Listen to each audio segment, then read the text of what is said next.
The table at Il Miraggio was lit like a stage. Candles chased the dusk across white linen, the Colosseum a dark silhouette beyond the glass. The place cards were small rectangles of pale cream, each one scripted in the hand the caterer swore belonged to an Italian calligrapher.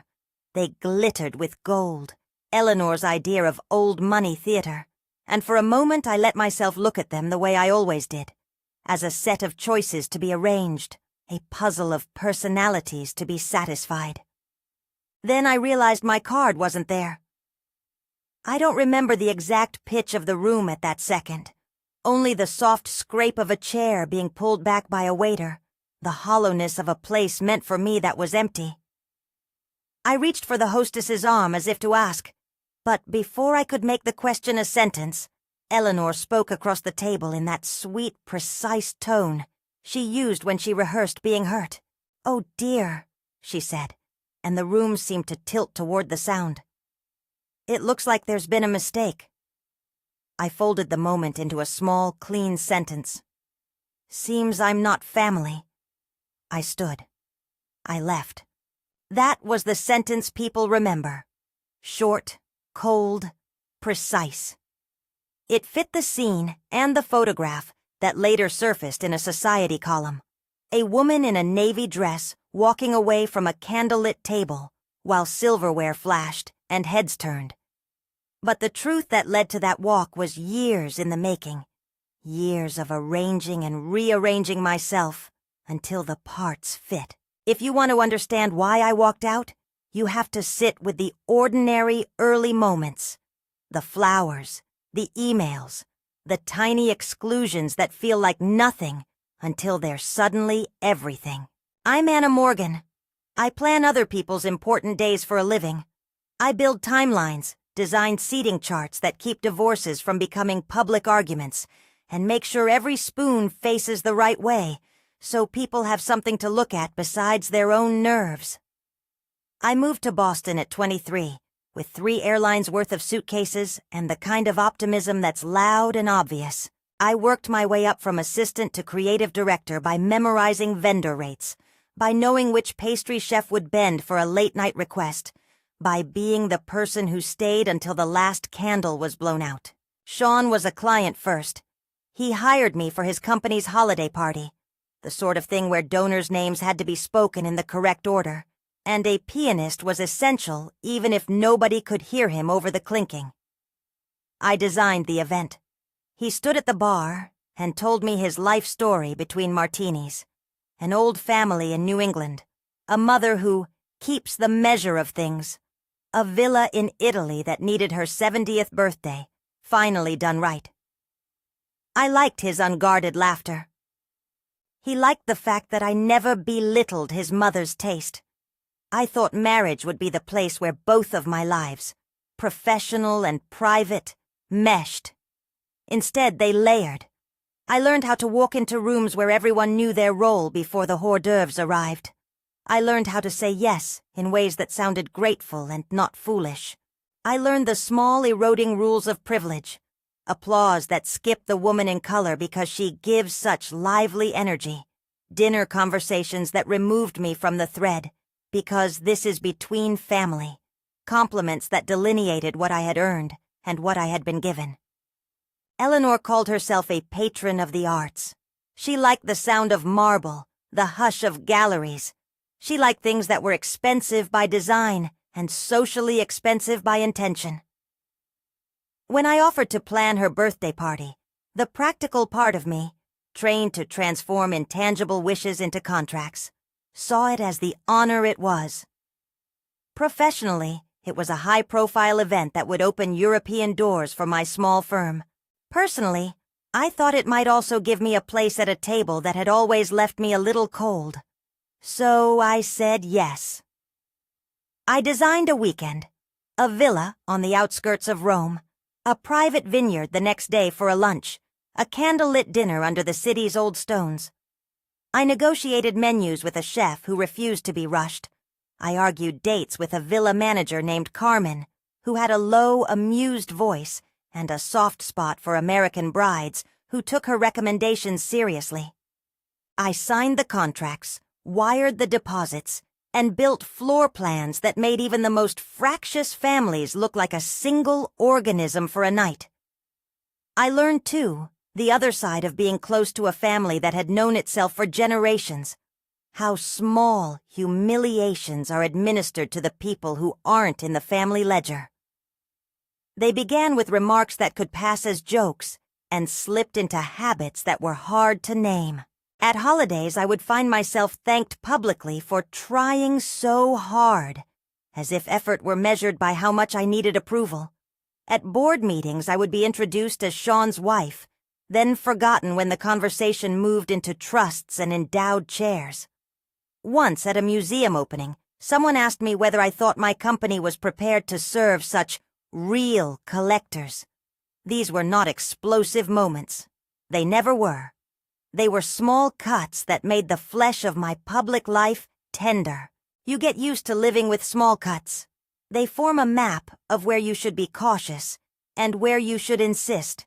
I learned which of Eleanor's friends liked their champagne dry and which needed it sweet.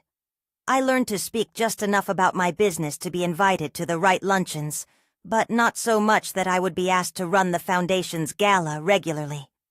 I learned to memorize faces and to fold my pride into a napkin at the end of the night.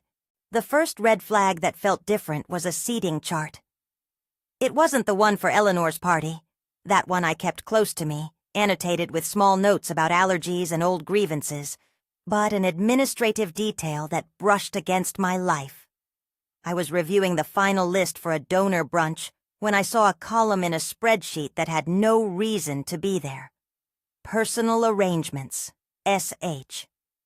Someone had been drafting language, polite but precise, for the end of a marriage. At first I thought it was a clerical error, a misdirected note. Then I found another. It was labeled Contingency, Public Exit Plan. It detailed, in the neutral way of documents, what words to use, how to quote the family office, and a suggested arrangement at a dinner where one spouse would gracefully be seated apart. There were names. There were dates. My name, Anna Morgan, was listed as an afterthought, a person to be noted and then set aside. I didn't confront anyone in the moment. That's not who I am. I am a professional. I am methodical. I took screenshots. I copied files into a folder I hid on a cloud server that only I could access. I pinned the emails on the left side of my inbox like paper arrows pointing back to a center I didn't want to fall into. Around the same time, my world, my literal world, made of invoices and phone calls and supplier relationships, began to reveal its own fractures. An account face-to-face with the family's accountant left me unnerved. Numbers that shimmered on paper as stability were in the quiet of an audit sheet, soft at the edges. There were references to loans I'd never heard of and to assets held off ledgers for privacy.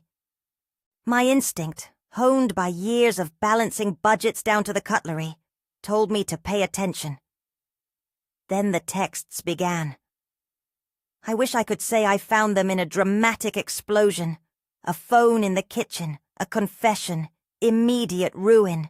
The reality is more ordinary. There is a sweet complacency that forms in long marriages where one partner controls the narrative of both household and bank. Sean had always guarded his devices in a way that was, in retrospect, a part of his armor, which is why the single message that appeared on a weekend morning had the force of a sledgehammer. It was from a name I didn't recognize at first. Vanessa. I tapped the thread because of the pregnant pause in the preview.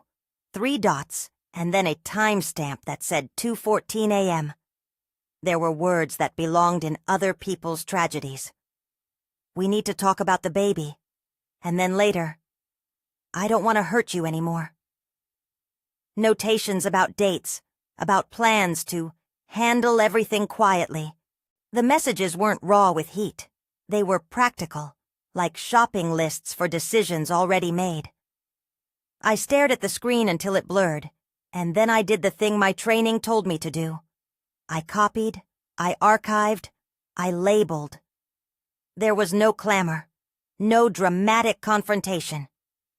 I took evidence in the way you take a photograph, because photographs don't demand immediate verdicts, they just hold a fact. Discovering an affair is a private catastrophe. It rearranges your furniture, makes your voice different in familiar rooms. But finding evidence that this betrayal was part of a larger design, contract language about divorce, accounting notes that suggested financial scaffolding to support a narrative, changed the dimension. This was no private mistake. This had the cadence of a plan. That's when I became two people at once. There was the professional me who kept the timelines, who answered Carmen's questions about linen weights, and who worried about whether the vineyard could adjust for an unexpected storm. And there was the private me who was building a ledger of betrayal, text threads, bank transfers, drafts of legal documents saved as PDFs with names I had never expected to see paired with my own. I told no one. Not Sean. Not Eleanor. I had learned over the years that the family handled trespass internally, in a way that made outsiders feel responsible for the inconvenience rather than the injury. If I had confronted them, I could imagine the precise language Eleanor would use. Pity wrapped in concerted hurt, the kind that casts you as impulsive and wrong. If I had asked Sean, I imagined his defensiveness and the clever excuses he would assemble to protect the parts of himself that worried about reputation more than about truth. Instead, I documented. I gathered what I could without crossing legal lines. Screenshots of messages on my husband's phone, with permission from him when he left it on the couch. Copies of drafts that were misdirected into my inbox. Receipts that showed payments leaving family accounts with names that didn't add up. The word offshore is easy to say and hard to pin. I found accounts referenced in ledgers with coded names and transfers routed through family trusts that concealed the real beneficiaries. I don't claim expertise in finance, only the patience to follow where a paper trail led. All of this happened behind my normal work. I still negotiated the chef's menu, the perfect olive branches to drape over place settings, the supplier who promised silk napkins that did not stain when a glass tipped. I still did my job with the meticulous attention I owed every client. If anything, I doubled down, because there is power in competence. When you're in control of the details, you have leverage that others rarely notice until it's too late. There were small, delicious ironies in that period. Arranging table numbers that down the road would be read the way a play is after the stage lights have revealed the actor's secrets. Signing vendor contracts that required my authorization for final payments. Standard practice in events where the planner secures holdbacks in case of last-minute cancellation meant I had practical authority that would later matter. I didn't romanticize these clauses. I cataloged them. I was careful to operate within whatever power I had, not to invent more. I also started to test reactions. I called Marco, the maître d'idi at Il Miraggio, with a tiny professional question about timings. Marco had the sort of calm, practical voice that made people underestimate the fact he ran 100 events a year without losing his place. I asked about last-minute holds, about whether we could freeze a booking if a payment had not cleared. His answers were procedural and, more importantly, honest. He said it was rare for a planner to cancel the final payment. Usually the client did. But if the planner authorized and the contract allows, he said, then we follow the contract. That sentence lodged like a piece of evidence itself. Contracts matter. Power is often clothed in signatures and deadlines. I had signed almost everything for Eleanor's weekend. Not because I wanted that kind of control, but because in my profession, you sign to make things happen. In the nights that followed, I moved like someone assembling a safe house out of paper and pixels. I downloaded bank statements where I could. I requested copies of emails from vendors we had worked with in the past, the people who would know the cadence of a Caldwell payment. I pressed a friend who worked in a small legal firm for advice about how to secure my files. She suggested a lawyer, one who understood family matters and contracts, and I made an appointment without telling Sean. It felt like a modest, adult thing to do, to consult someone who could tell me where the law drew lines between what was private and what could be used to protect someone's future. I continued to plan the weekend as if nothing was different. You learn to compartmentalize. I drove between Florence and Boston for vendor calls. I proofed menus at 3 in the morning. I negotiated floral budgets and the number of servers so people wouldn't be elbowed at dinner. I ordered linens and colors chosen to flatter Eleanor's skin tone. In every decision I made, I was aware that the event would be, in some sense, for me too. The moment where my competence and my desire to belong might intersect. There were moments when I told myself to let the family handle their private matters, to prioritize my work and my marriage. But the drafts I found, language that spoke of managing reputations, of ensuring a narrative where she decides to step back amicably, made me see an alternative script. That script erased the years I had invested. It reduced me from a person with agency to a footnote in a public statement. It assumed my complicity in my own exile. I planned contingencies in the way a project manager plans for weather. Nothing dramatic, just careful steps. Backup vendors, alternate flights, a lawyer on retainer who would at least read the documents I already had. I called Carmen and asked, without revealing more than I needed, whether the villa could hold the deposit if final payments didn't clear. I asked Marco if a booking could be frozen under specific contractual terms. I instructed my assistant to make sure all supplier invoices were scanned and stored with a secure timestamp. And all the while, I attended Eleanor's rehearsed rehearsals. There was a lunch in late May where she practiced thanking donors, a rehearsal dinner where the guests included people with power and money who had used both to close my throat more than once. They smiled and complimented the flowers, and I arranged chairs that would make them comfortable. At one point, Eleanor held my hand in a brief, practiced way and said, "You must know how much this means." My mouth wanted to say, "Your idea of belonging is a script written with gaps." Instead, I said, "I'm honored." One night, not long before our trip to Rome, I sat on our hotel terrace in Boston with a sheaf of photocopies and a pot of coffee gone cold. The city hummed beneath me. My fingers moved not with the speed of panic, but with the deliberate precision of someone cataloging inventory. I labeled a folder, evidence, another contracts, another personal. In personal, I tucked the screenshots from Sean's phone and the messages from Vanessa. In contracts, I filed the vendor agreements and the emails where final payment terms were explicit. In evidence went copies of the spreadsheet that contained the public exit plan. There was a temptation I had to turn into something else, to make this a story of vengeance without law, a public shaming on the steps of some gallery. I saw the images pop into my mind exactly as a director might. Headlines, a ruffled Eleanor, a defiant walk. But I have always been a planner. I don't work in half measures. I don't believe in cruelty for the sake of spectacle. The decision that formed under the lamplight that night was not born of wanting to humiliate. It was born of refusing to be erased quietly and of using what I knew, contracts, authority, timing, to make sure the truth didn't remain behind velvet ropes. The truth was that I had standing. I had a legal path to withdraw certain authorizations if final payments did not meet the terms of our agreements. I had a documented series of signatures authorizing vendor holds. I had emails proving where deposits had been made and who had the authority to authorize final disbursements. I had, in short, the scaffolding professionals use to keep events from collapsing. In this instance, that scaffolding could be used to expose the collapse already planned by others.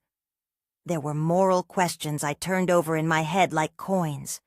Was it right to use professional power in a personal fight? To weaponize what I did to protect myself? I thought of all the times I had intervened to keep people's private wars from becoming public atrocities. I thought of the families I'd kept intact by insisting on calm, on mediation, on truth. This wasn't schadenfreude. This was a refusal to be an accessory to my own erasure. I booked a flight to Rome the day before the party with a cover story. Last-minute vendor check. A familiar practical necessity for every planner who truly cares about the final product. I told Sean I wanted to see the villa one last time. He kissed me in the doorway, like a man who believed in the life he still hoped would smile back at him. On the plane, I went through my list again. I rehearsed what I would need to do if certain payments didn't clear. I imagined conversations with Marco, with Carmen, with the winery where the lunch was reserved. In my head, I ran through the possible outcomes. Reconciliation, spectacle, a family who would pretend nothing had happened. I prepared for none of the melodramatic options, and for all of the practical ones. By the time the plane descended over Rome, the city looked like a spilled box of tiles, arranged, chaotic, ancient. I felt something like a settling, a tension that felt as purposeful as a held breath before a dive. The weekend ahead would reveal more than how well I chose linens. It would reveal whether a family's private decisions could be kept private, when those decisions intersected with contracts and ledgers, and the obligations people sign when they host an event. I arrived at the villa with my carry-on and my files. Carmen greeted me with the kind of smile that knows the world of event planning is full of emergencies dressed as details. She showed me the guest rooms, the terraces, the garden where the vine would be walked. She asked if I wanted the table near the lemon trees. I told her yes, and made notes about wind patterns and candle placement. Everything in me did what it always had. I wanted the scene to be perfect, because that is what a planner is. But the part of me that had cataloged the evidence was listening for different sounds. The ring of Sean's phone in his suitcase, the quiet rustling of envelopes that might contain drafts of legal statements. The dinner was scheduled for that evening in Rome. Candlelight and chandeliers, wine that had been chosen by a sommelier who knew Eleanor's proclivities. I wore the navy dress that made my shoulders look steady. It had pockets, a detail I appreciated more than the fit. I arrived to find the table already set, the place cards glinting. My heart gave a small, private skip when I scanned the seating for my name. For a second I allowed that childish hope. Perhaps it had been held aside. Perhaps a last-minute placement would be found. Then, of course, my card wasn't there. The omission was deliberate. The way Eleanor smiled when she said, "It looks like there's been a mistake," as if such mistakes were mechanical rather than purposeful, revealed how carefully the script had been prepared. There was a neatness to it, the way a director moves an actor off stage when he wants the audience to focus somewhere else. I did not rise in anger. I did not call across the room. I simply said, "Seems I'm not family," and I left. The walkout felt like something I had written down in my head a dozen times and never said aloud. Outside, the air smelled of lemon and distant rain, and for the first time in years, I felt the liberation of making a choice in public that had thought to be made for me in private. I sat at the hotel bar, ordered an espresso, and watched my phone like an instrument that might reveal what the next movement was going to be. I had 30 minutes, the planner in me thought. 30 minutes, and then the world would begin to notice a missing seat in a room the family had laid out as a tableau of control. 30 minutes is a long time when you know how a system works. I opened my laptop and began, with the calm, almost clinical patience I use when folding linens and scheduling pickups. The next steps were not improvised. They were clauses in contracts, authorizations, timetables. I drafted emails that were careful and legal. I called Marco and spoke to him the way one professional speaks to another. Not with rage, but with precision. I cited terms. I asked about the status of payments. I confirmed deposit dates. Marco, who had worked with me before, and who had the kind of loyalty born from respect for competence, listened and then said, "If you authorize withdrawal, we follow the contract." I placed one call after another that night, every ring measured, every phrase deliberate. There is a kind of art to being methodical when your life is unspooling. It protects you from shouting and from revenge that looks like spectacle. With every contract clause I confirmed, I felt the shape of the next hours come into focus. Not a scene of public humiliation for me, but a strategic exposure of a plan that would have quietly erased me. When I closed my laptop and sipped the last of my espresso, the city was dark and patient. The villa lights blinked like watchful eyes. In the days ahead there would be messages, there would be attempts to buy silence, there would be the inevitable pronouncements families make when their private scripts are disrupted. But for now, I looked out at Rome and thought of an empty chair I had just left behind, a space that once signified exclusion. I raised my cup in a small private toast to the missing place card, and in that clink of ceramic, I felt the beginning of something like permission. Permission to use my expertise as a shield, to reclaim the dignity a plan had tried to strip from me. The rest of the weekend would ask for everything: precision, restraint, evidence. I had assembled both. The papers sat in a folder in my bag. Contracts readied me. My lawyer, who had promised to be reachable, had no sense of melodrama. He had sense only of steps, and I, having walked out of that candlelit table with my voice steady, was preparing to turn the tools of my trade into proof that the script they had written for me belonged to them, not to my life. I had not intended to be theatrical. I had not wanted revenge as entertainment. I wanted what everyone wants when they discover a betrayal combined with a plan to make them disappear: fairness. I wanted my story acknowledged, not brushed into a press release the way old stains are hidden with a fresh coat of varnish. I folded my napkin into my bag and stood.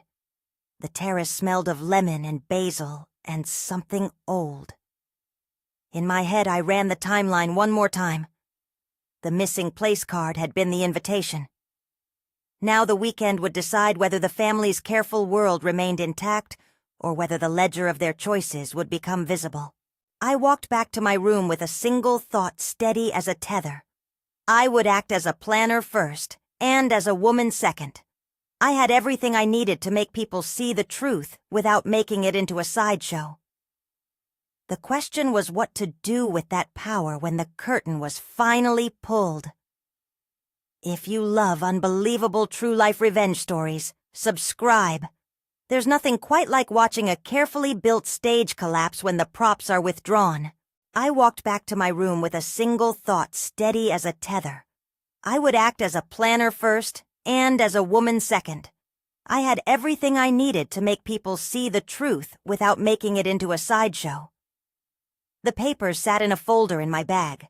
My laptop sat open on the desk like a small, honest engine. I sat down and began to translate the ledger of betrayal into the language the vendors and managers understood.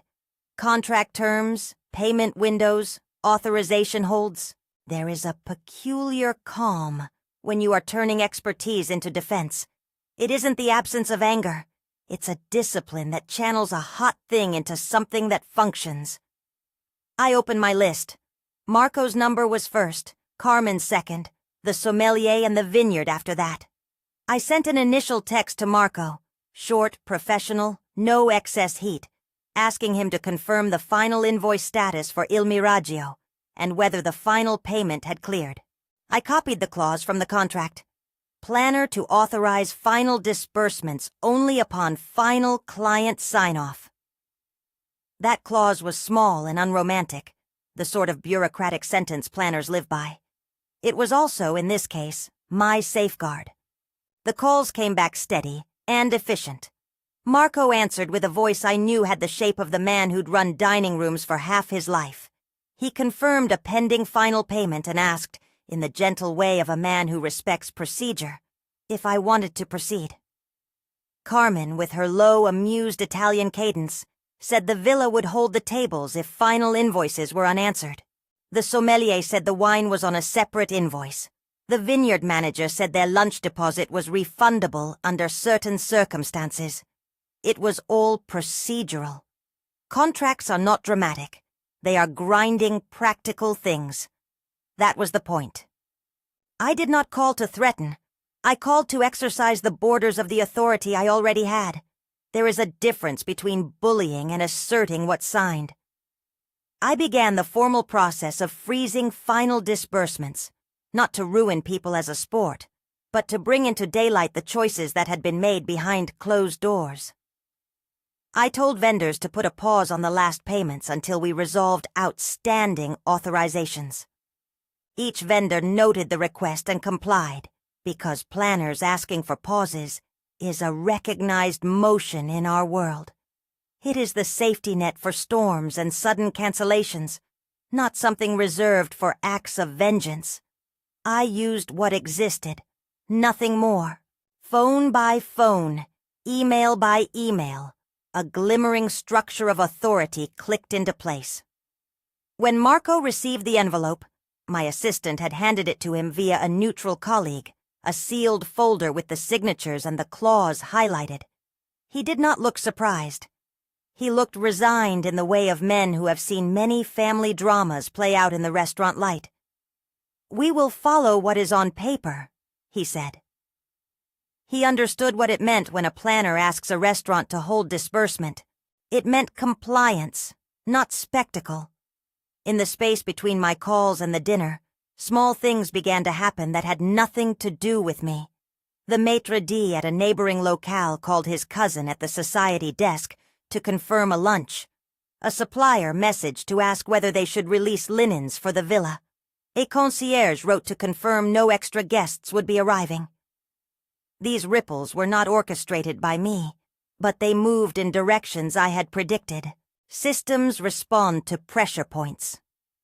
When I returned to Il Miraggio, the room still smelled faintly of citrus and roasted garlic.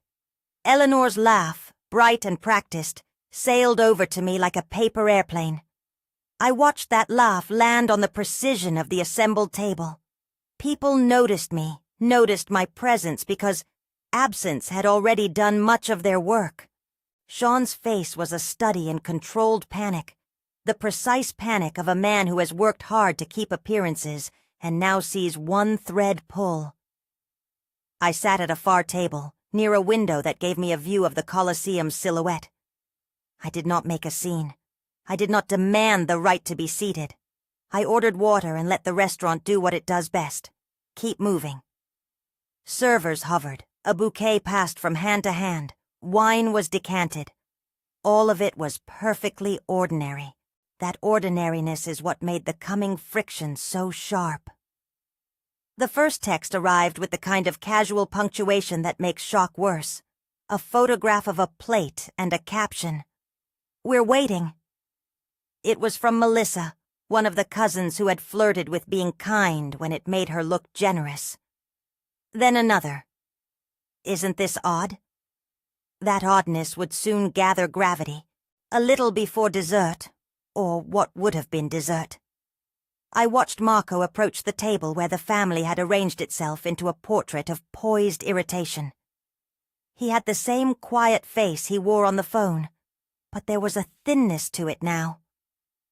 He handed an envelope to Eleanor with a small bow, an apology folded into his movements. I could not hear the words he said. I saw only the way the envelope moved across the space, and the way Eleanor's fingers paused. What happened next is the photograph many people saw later, the one that ran in the society section, with 3 paragraphs of baffled gossip. But photographs are compressed. They flatten the texture of hours into a single instant. At the table, Eleanor opened the envelope and read. She read, and her smile thinned like candle wax. The expression on Richard's face, split between indignation and confusion, made him look massaged by years of grander certainties that did not care for the small print of a contract. "What is this?" Sean whispered, leaning across to shield a page. I watched him because I could see every calculation in his posture. Protection, negotiation, bargaining. He is a man who, when threatened, searches for expedients. The impulse to protect one's image is a species of survival they had practiced for generations. Eleanor read aloud, in the way one reads a misprinted menu, clear, with a hint of disbelief. The envelope contained confirmations from vendors and a set of emails that indicated holds on final disbursements. It carried a short, formal note from Mako. As per authorization from the event planner, final payment holds are in place pending confirmation of final sign-off. The language was plain. The effect was not. For a moment, the table forgot how to keep its faces smooth. Conversation splintered into short, tactical phrases. A donor across the room glanced up as if deciding whether he should be seen with people whose events were suddenly uncertain. Sean's hand shook slightly as he set the page down. He looked at Eleanor with a kind of urgent questioning I had never seen him offer. Part apology, part calculation. There were attempts to contain it. "It's a misunderstanding," someone said, the phrase that families in old houses use like a bomb. A cousin called from across the table for patience. Eleanor's cheeks flushed that particular shade of confusion that comes when a rehearsed life meets an unscripted punctuation. She reached for a napkin and stilled, moved by both pride and the fear of being the cause of a small public collapse. Sean found his voice and begged, quietly, horrified, the sound of a man who is being unmade by the very people he thought would protect him. He reached for his phone and called, then called again. He texted me, the tone shifting between pleading and the brittle diplomacy of someone used to negotiating crises with donors. "Anna, please. This is a mistake. Call me." The texts were steady. The voice messages climbed the register. I answered none. I had not sought to humiliate. What I had sought was what I had announced to myself beneath the city lights. Exposure of choices, not a carnival of ruin. But the fallout was public because the mechanism that had been used to exclude me worked through public infrastructure. Vendors, bookings, the obligations that make social life possible. When those things stop, an image of collapse surfaces quickly. People with influence begin to ask questions about why. Calls came in the next hours in a pattern I recognized. First, the frantic ones from people who needed a quick fix. Then, the strategic ones from lawyers and handlers. Finally, the quieter messages that hinted at long-term consequences. Board members requesting meetings. A donor that had been expected at the luncheon, pausing to say they needed to reconsider their contribution. Social assumptions are brittle when the sound of doubt arrives. Sean showed up at the hotel that night. He stood in the doorway with the kind of expression that had once been able to make me laugh. Now it made me small. He was pleading and imploring, the gestures of a man who assumes a soft center will still receive him. I let him speak for a while, because the truth is I wanted to hear the confessions he would not write down. He offered explanations, then excuses, then the kind of half-admissions that rearrange the truth without fully reconciling it. When he said Vanessa was pregnant, the room in my head, the controlled space where empathy and calculation coexisted, stalled. The news was a separate truth, one that made betrayal more complex. It turned the affair into a timeline with consequences. But my response was not spectacle. I listened. I catalogued his words. He asked for us to talk privately, to work things out, to keep this from becoming something that lost him everything. He wanted me to be the story's quiet center. He wanted me to be the type of wife who would curate a private resolution and keep it off pages. "Why did you do it?" he asked finally, an attempt to invert the blame as if my actions were transgressive by nature. "Because you were preparing for my exit?" I said. because there were clauses and lists with my name as an afterthought, because they were planning a public story where I quietly stepped back. I did not want to be reduced to an amicable decision written by other people. He offered money, first as a negotiated settlement, then in offers of buying silence, then as a litany of ways he thought he could fix a ledger. I refused each one.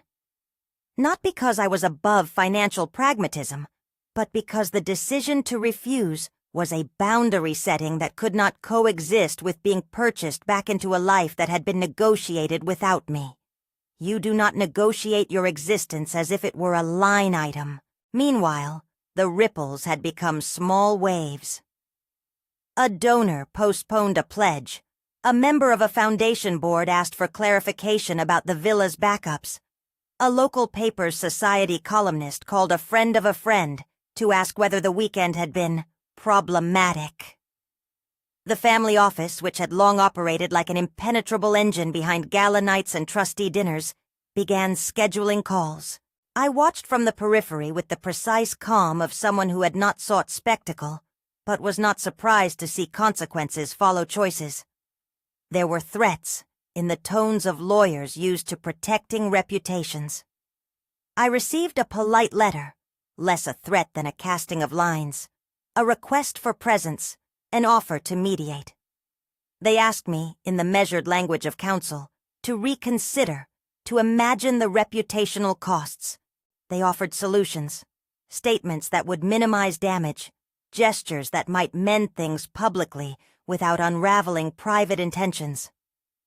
It was the same language Sean used when he suggested that a quiet settlement would be best for everyone. My lawyer, practical and unromantic, read the letters and said what lawyers say. Preserve documents. Do not make statements without counsel. Keep the evidence secure.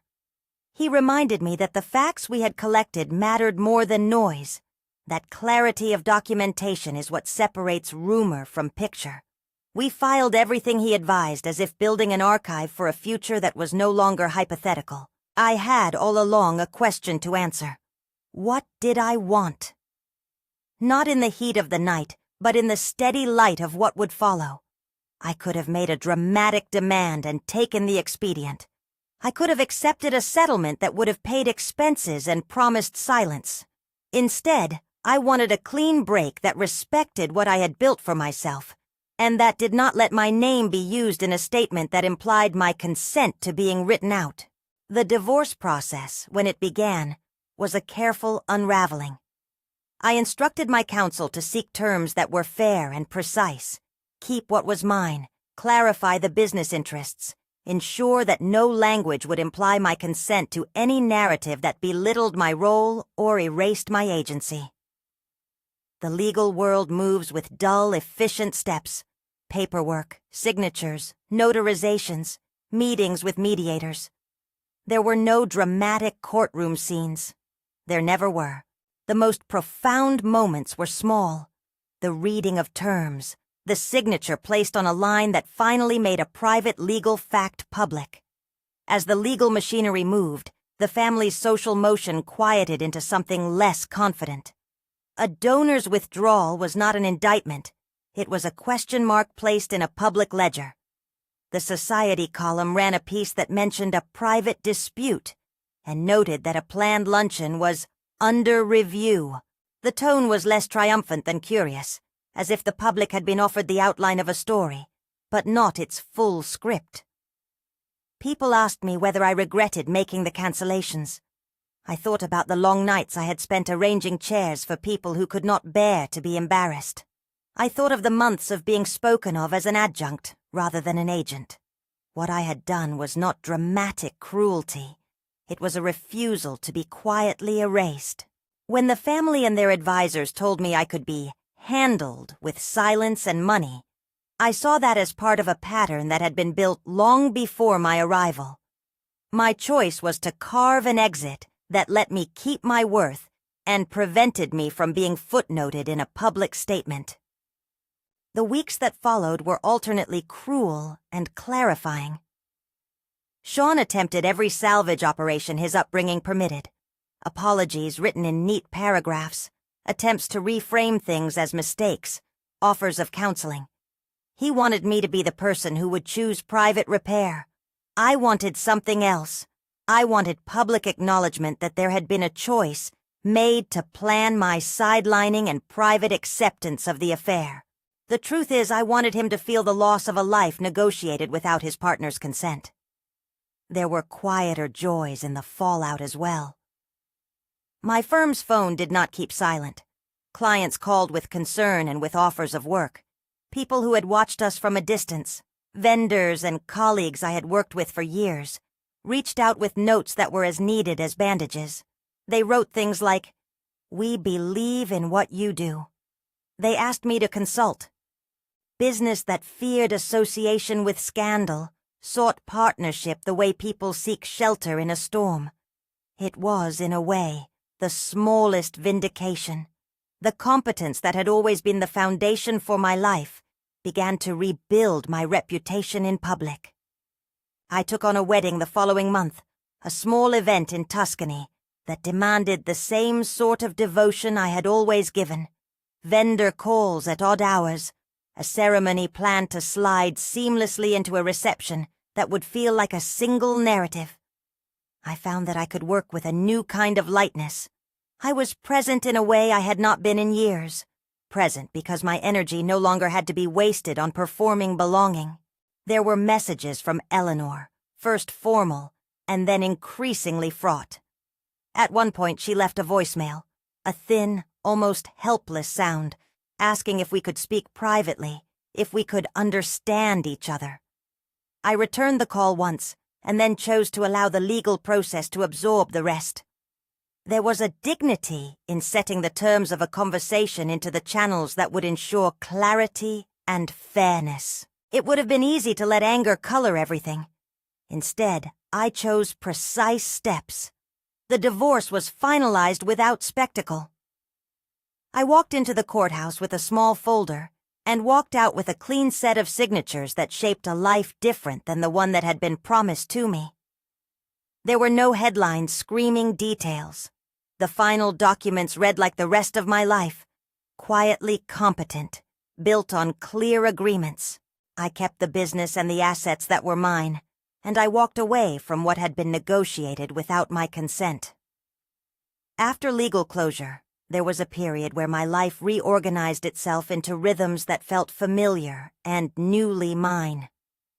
I took a job to design a gala for a museum in Boston, one that allowed me to work with artisans and chefs who felt more like collaborators than props. I traveled to Italy again, this time to consult for a boutique villa on the Amalfi Coast, where clients wanted a weekend that felt tangibly human. The work was the same in its craft, but different in its emotional tenor. I had fewer questions about whether singing praises for someone else's facade would cost me my own sense of self. There were social consequences for the Caldwells that were not explosive, but were precise. A trustee resigned quietly. A donor asked for an accounting of where their money had been used. A long-standing collaboration with a foundation was put on hold as committees reviewed narratives. None of this was theatrical retribution. None of it was the sort of dramatic comeuppance movies promise. It was the small accounting of choices. Systems that are built on reputation are vulnerable to contested narratives, and when private scripts leak into public infrastructures, reputations are forced to be explained. Sean attempted to salvage what he could. He visited once, with a tentative diplomacy that looked like a man who had been stripped of habitual recourse. He offered apologies, then requested contact. I listened, and I set boundaries. I allowed him access to what I felt was fair, but refused the gestures that felt like buying peace. I refused any language that implied reconciliation without truth. In the silence between us, something important changed. My name stopped being the variable people tried to solve for. It became a fixed point, a person with an independent life that did not revolve around being a part of the Caldwell script. People sometimes ask how I felt when I walked into that villa again months later for a consultation. the truth is less picturesque than the photograph would suggest. I felt practical satisfaction and quiet relief. I walked among lemon trees and adjusted table placements, and listened to the wind move through the pergola. I felt the strange pleasure of returning to the work I loved without the weight of someone else's expectations pressing on me. The final scene that felt like a punctuation mark arrived a few months later on a terrace above the Mediterranean. The small group of clients I was consulting with had gone to an off-site dinner. I found myself with a moment between the close of one tasting and the start of the next, time that felt roomy and unexpected. I ordered a glass of local white wine and remembered the navy dress in Rome, the missing place card, the small, precise line I had offered as I left. Seems I'm not family. I raised my glass to the empty chair at Il Miraggio that had become, in my mind, a kind of silent test. That missing seat had been a wound and a mirror. It had shown me how others saw me, but it had also revealed what I needed to do to protect my life. I toasted the absence, which had become a symbol of the permission I had given myself to be seen as an agent rather than a prop. You can make many choices when betrayed. You can scream, or you can seethe, or you can walk away. I chose a different path, to use the tools I had honed for decades: contracts, timelines, clarity of documentation. Not to punish as spectacle, but to restore a life that had been negotiated without my consent. There is a simple generosity in that restoration. It is a quiet, steady thing that arrives not as applause, but as the resumption of work. Client emails answered, floral palettes chosen, vendors called and thanked. Liberation, in my experience, is not fireworks. It is the permission to be competent and steady, and to let your work be the instrument that sustains you. Sometimes people ask whether I regret the way things unfolded. My answer is nuanced. I regret the betrayal. I regret the hours of doubt and the private pain.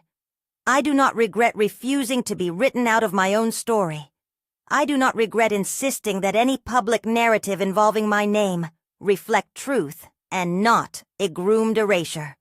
The cost of that insistence was public discomfort and messy conversations. The benefit was clear.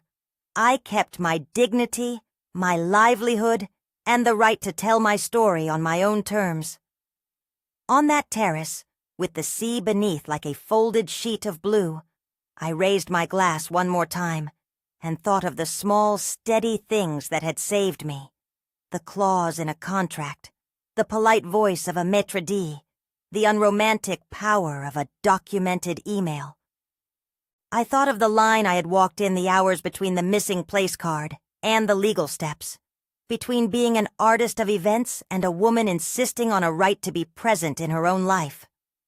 I could have become the sort of person who sought revenge for revenge's sake. I chose instead to be a planner who used her craft to preserve truth. The cancellations I authorized were not acts of malice. They were applications of the professional obligations I had signed to protect clients' interests. In this case, those obligations protected me. The missing chair remains to this day, a small mirror. When I think of it, I think less of the insult and more of the way absence can sometimes offer a kind of insistence, a reminder that belonging is earned, not assigned, that public narratives must honor private realities, that a life spent mastering the craft of making moments can, in certain moments, be the very thing that protects you from being made small. If anything, walking away taught me an irreducible lesson. Competence is a kind of dignity. It is not flashy, it is not loud, but it is stubborn and practical, and when needed, formidable. I learned to honor that in myself. So here I am, a planner still, a woman still, with scars that are not embarrassments but maps. I travel, I consult, I build gatherings that honor people rather than erase them. And when I look back at the photograph of a woman in a navy dress walking away from a candlelit table, I do not see a figure of vengeance. I see someone who made a decision to preserve herself, to make the truth visible through the ordinary instruments of her trade. I lift my glass to the missing place card, and to the kind of quiet reclamation that does not humiliate, but clarifies. The chair is still missing. I like it that way. It reminds me that belonging is not automatic. It is chosen, day by day, by how we insist on being addressed.